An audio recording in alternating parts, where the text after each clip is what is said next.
Welcome! In this video, I'll tell you how to download Flix Vision to your Amazon Fire Stick. Let's begin. First, make sure your Fire Stick or Android TV is connected to the internet. Then, install the downloader app from the App Store. Once installed, open it and go to the URL bar. Use your remote to type in link3/FlixVision and press the Go button. Now, download the app.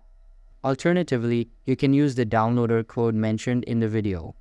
Once the application starts downloading, wait for it to finish, then click Install.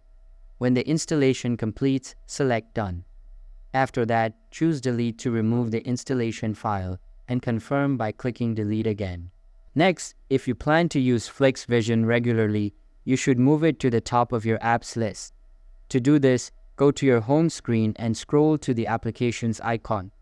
Locate Flix Vision in the list. Press the menu button on your remote and select Move. Drag the app to the top of your list and place it wherever you prefer. That's it for this video. Thanks for watching.